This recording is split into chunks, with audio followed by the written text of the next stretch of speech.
Hello guys, you're in the last lesson of this modeling tutorial. In the previous two we built this beautiful dice, and in this one we will convert this model into the polygons and basically bring it into the polygonal world.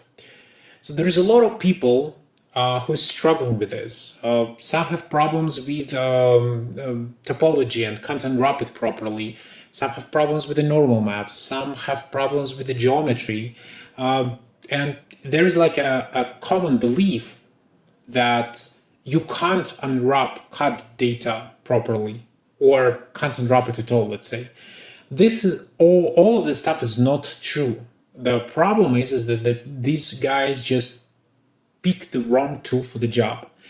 And it's understandable because most of the 3D software packages and modeling ones, the generalized 3D software packages like Blender or Maya or whatever, they all have built-in functions to import CAD data. So why not to use them? Well, they just bad, all of them. And that's why the professional industry, people from the professional industry, they specifically industrial design, but not only, use the specialized tools which actually do exactly that. They tessellate the models the proper way. So let me introduce you to one of them. I think, let me just drag it here. Here it is. It's called PIXYZ. This is the gold standard in industrial design. Not only a lot of the design bureaus and design studios across the multiple industries, from industrial design to gaming industry, to CGI, to filming industry, they all use this tool when they need to bring CAD data to the polygonal world. The only caveat of this tool is that, it's not free and it's actually pretty expensive. For the time of recording, it will cost you around $1,000, but it's worth every penny. And well, if you don't have a chance to pay for it because, I don't know, you're a pure student, poor student, sorry, then, well, you know what to do, right? We all know what you should do. So I assume you already have it on board, you already have it on your machine, and yeah, just it's already prepared. So I move it away right now, and now we will go back to the alias, and I will talk a little bit about the alias. So what we need to do basically is we need to export this data as the proper file format which PIXYZ can understand, right? So luckily for us, right out of the box, PIXYZ can understand the most common one. It actually can understand everything. But for us, the special interest is a step format. It's the most common one, used one, and the most reliable one. But before we export our model as a step file, because to do that we need to make some preparations, we will save this file in a specific manner as a wire file. So wire, if you don't know, this is the wire file. So this is basically your source file. So what you need to do is you need to remove everything which is not related to the model, leave only surfaces which are forming the model. So this is like exactly your final model. I actually split it on different layers in the previous lesson, and then you go File and hit Save. That's it. Now we have the basically the wire file, the source file, which we will use in the tessellator. Yeah, just straight in. And now let's do another version, which will be a step file, because this is the more common pipeline, let's say that. It's not better, it's just different. So what we need to do is we need to pick all the surfaces which are forming our model, go to the layers, new, create the new layer. Let's call it stitch, and stitch it. Click on this button, make sure everything is checked, and stitch. Okay, let's assign it to the correspondent layer. Let's hide everything and let's just check it. So the stitching process basically convert your surfaces to the shell. So this is the specific type of surface. It's unreductible. You can't do anything with it. There is no history, no anything. But it's really useful for transferring data between the CAD systems, which we actually will do, and to check your model. So right now this model looks perfect. As you can see, there is two colors, orange one and a yellow one. Yellow one means gaps and the orange ones means nose gaps. It means that it's stitched to the tolerance, no problem. So as you can see, there is no holes in the places where should not be any holes, and there is a holes where they're supposed to be. So good, that's great. This is the model we really like. So basically now we pick it, we go to the file, export, active as on this kind of like a strange icon, and here in the saving options we will pick this step file. So once I need to mention that people who are following this tutorial and having Alias under the educational license, they don't have an option to export as step. I'm not sure, but I think they don't have any export options. But specifically for them, there we already have a wire file, the source file, and we will use that, no problem. So don't worry about that. So now click save, and let's save it as a step. Well, I'm just click save and saving it. And okay, here it is, it's done. So now we can close Alias and go to our new tool, the PIXYZ. So let's do that. All right, so we are in PIXYZ. That's a really strange title, I must say, but regardless. So this is the default window layout. And before we even start, I assume none of you really love a free camera. You know, we love when one of the axes is locked. So let's go to the edit, preferences, navigation, and make sure the constant up axis is checked. Now you can just move this stuff using the Alt, holding Alt and just clicking and dragging. Right. So what we need to do is we need to bring our cut data here. And I will bring two files, the step file, which we made, and the wire file. Let's do that by clicking on the guided import button. Here is the step, and here is the wire, basically the source file. I will start with the step, just bring it in. The pop-up menu, this one. In here, we need to check, instead of use preset, we check use custom values. And in the max segment, max seg, we need to pick the same tolerance as we used for the construction of our model. If you remember, it was 0.001 millimeters. Everything else, like -1, means it will be automatic, so we can change it, but we actually don't need to. In the other options, don't forget to check reorient faces, because the stitched models rarely have their faces oriented the proper way. And after that, we just click execute and wait. And it's all in real time, so I'm just waiting with you. I'm not speeding up anything.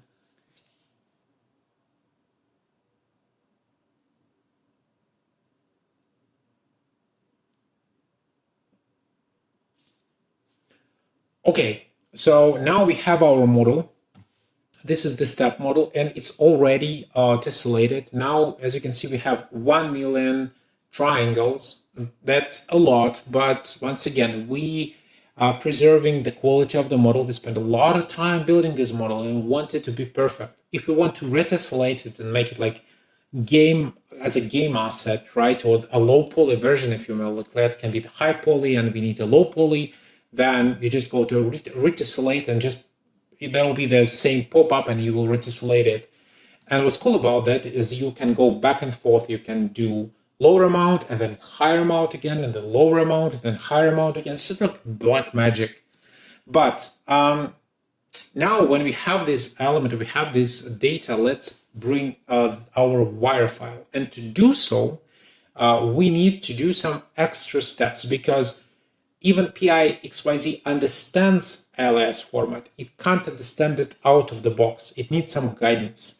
So this is, let me drag it, this is the official documentation for the PIXYZ, and this is basically the very short and very easy manual how to set up the tool so it will understand the wire format. So it's very easy. I will left the link on this tool and on these documentation page in the description to this video down below. And I assume you already made the steps. because they are really very easy. And now you can import the wire files. So let's do that. Click on this button again, guided import, and pick our wire. And basically click execute. It will be the same menu with the same parameters. Just click execute and wait.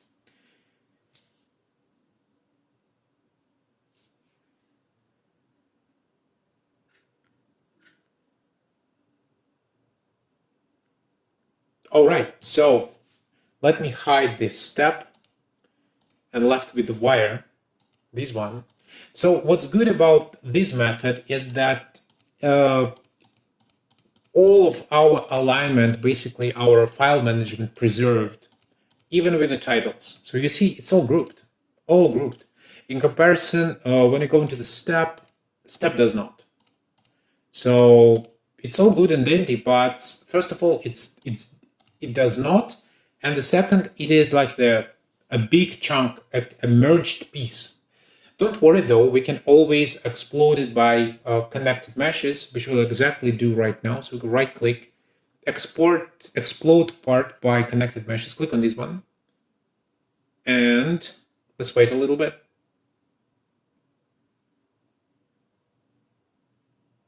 Come on, almost done. All right, so here it is. This is all our parts. So if we did our model correctly, there will be no problems. Everything can be picked. Everything is separate. So sometimes you don't need all separate and you need to join them right together. So in this case, click holding Control and go to the Scene Merge Parts. Click on it and hit Execute.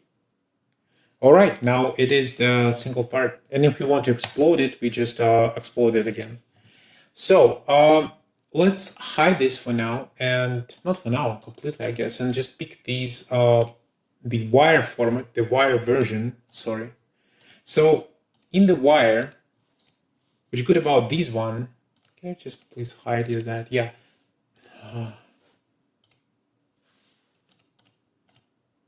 All right. So with the wire, this one, we don't really need to do all of this work because we already split it the way we want. So the only thing we actually need to do right now, it doesn't matter, is it a step file or is it a wire file, they are already tessellated. So we basically need to pick it with all of its parts and just export it. So that's what I will do. I will click export and I will type like a dice FBX.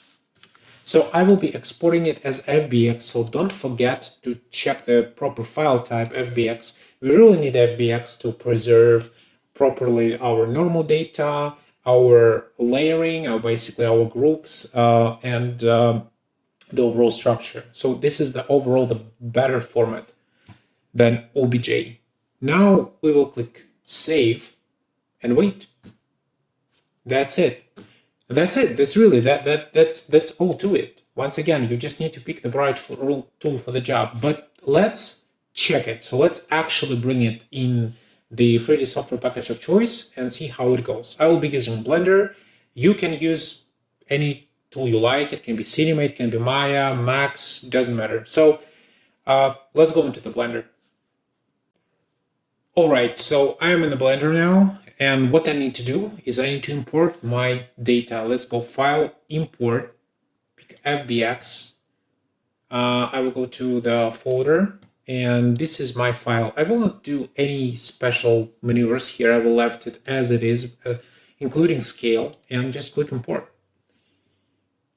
So if you remember, this is a pretty small model, and on the Blender, as Blender preserves the scale, it will be really tiny. So here it is. I can scale it, but I will not.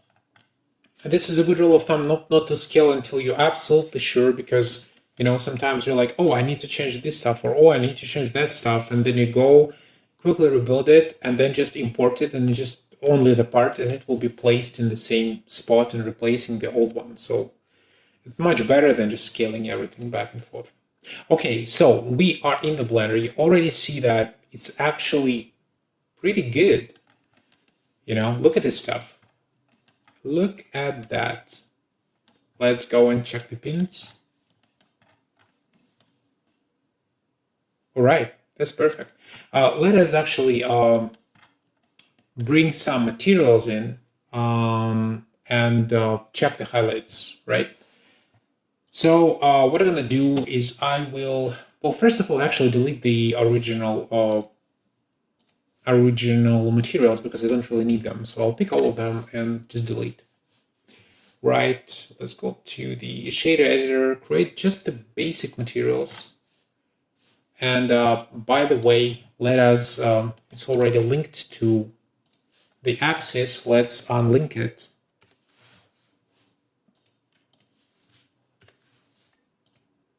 All right.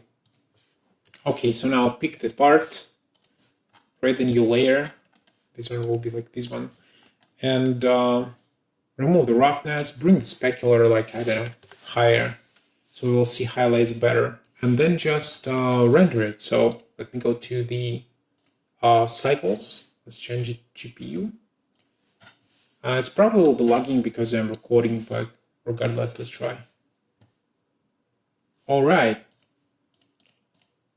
Let's do some kind of like custom stuff. Okay. Yeah, it's lagging, but okay, it's good enough. Okay, look at that. Let me actually bring more. Stick this one, and this one will be material, different material. Let's make this one. Let's make this one dark.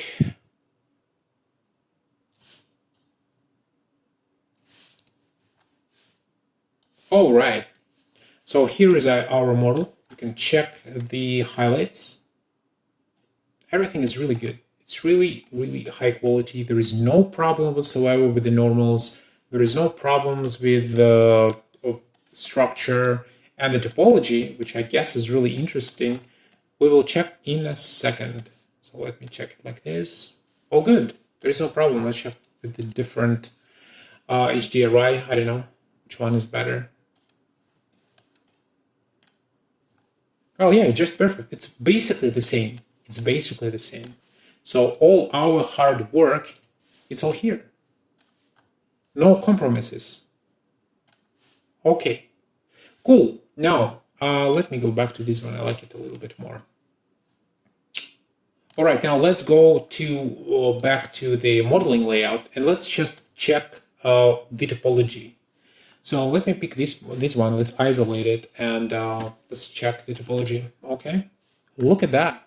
So of course there is a lot of triangle. Oh, sorry, there is a lot of vertices. But once again, we got overboard and we have a really high tolerances, and as a result, we have a lot of geometry. But look at the arrangement. Look how good it is. Yes, it's not human-made. It's obvious, but what's great about it is we can pick loops and basically unwrap it manually. Check this out. Huh? Look at that. On what kind model you can do that, you know? Look at this. It's perfect. I don't know. It just... Let's pick these ones. Great. Let's try to do some circles on this side. And yeah, of course, there is some triangulation, like look at this stuff, right? But there's so little amount of them and they are not in the way. So that's really not a big deal. Like, oh, I can't pick this line. Okay, pick this one. It's not a big deal. Let's go here. Let's, I don't know, let's pick just random stuff. Look at that, full circle. And the only thing I need to do is like just mark the seam. Here we go. Let's do somewhere else. I don't know, like I think it's already kind of proves everything. Here we go. Look at that. Perfect. Just literally perfect. So and yeah, there is no normal problems, there is no geometry problems, there is no bands, there is no like, and you know, this is the big form, I understand. Let's take a smaller one. Let's take this one. Someone. Let's take this one, for example. I will just isolate it completely. Okay, let's isolate it. Yeah, look at this. And it's very tiny. Remember that the fillet here is 0.05 0.3 millimeters. It's extremely small, but it's great. There's no problems. There is no problems. So what it tells us that you need to pick the right tool for the job. And that's why this tessellator is so good. And once again, it doesn't matter what kind of software package you use. Maybe you're looking at this model in the Cinema 4D and you're using, not the cycles, right? The Blender cycles, but you're using like Octane or Redshift or, I don't know, or something else. Doesn't matter, Okay, so I hope you got the point, guys, and probably I will end this tutorial on this note. I would like to thank you for basically spending so much time and getting to the end with me. I hope you have this same model, at least very similar, and what's more importantly, that you got this new information about how to do stuff and it's actually helpful to you. And